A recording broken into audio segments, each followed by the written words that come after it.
മഹാമാരി കൊടുമ്പിരി കൊണ്ട് നിൽക്കുന്ന ഒരു കാലഘട്ടത്തിൽ ആഗോളതലത്തിൽ പി കിറ്റിനും മറ്റും എല്ലാ സാമഗ്രികൾക്കും ദൗർലഭ്യം നേരിട്ടുള്ള ഒരു കാലഘട്ടത്തിൽ എങ്ങനെയും പി കിറ്റുകൾ അത് വാങ്ങണം, ഗ്ലൗസ് ഉൾപ്പെടെ വാങ്ങി അത് സംഭരിക്കുന്നതിന് വേണ്ടിയിട്ടാണ് സർ സംസ്ഥാന സർക്കാർ ശ്രമിച്ചിട്ടുള്ളത്.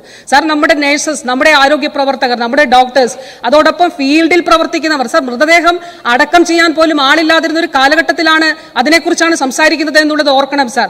വീട്ടിലേക്ക് മൃതദേഹം കൊണ്ടുവരാൻ കഴിയാതിരുന്ന ഒരു സാഹചര്യത്തെക്കുറിച്ചാണ് സംസാരിക്കുന്നത് ഓർക്കണം സർ.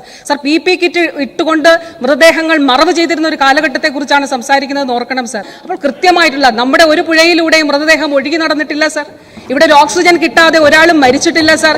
വെന്റിലേറ്റർ കിട്ടാതെ ഒരാളും മരിച്ചിട്ടില്ല സർ. സർ, വികസിത രാജ്യങ്ങളിൽ അത് സംഭവിച്ചിട്ടുണ്ടെന്നുള്ളത് നമ്മൾ കാണണം സർ. വികസിത രാജ്യങ്ങളിൽ നിന്ന് മുതിർന്ന പൗരന്മാരെ അടക്കം ഇവിടേക്ക് ചികിത്സയ്ക്ക് വേണ്ടി വിട്ട സാഹചര്യം ഉണ്ടെന്ന് ഓർക്കണം സർ. സർ, അതുകൊണ്ട് കേരളത്തിന്റെ പൊതുമനസ്സ് തിരിച്ചറിഞ്ഞുകൊണ്ട് അതിനൊപ്പം ഇങ്ങനെയുള്ള നമുക്ക് രാഷ്ട്രീയമായിട്ടുള്ള വ്യത്യസ്തതകൾ ഉണ്ടെങ്കിൽ ഇങ്ങനെയുള്ള ഒരു അടിസ്ഥാനമില്ലാത്ത കാര്യങ്ങളിലേക്ക് ദയവായിട്ട് ബഹുമാനപ്പെട്ട പ്രതിപക്ഷ പോകരുതെന്നും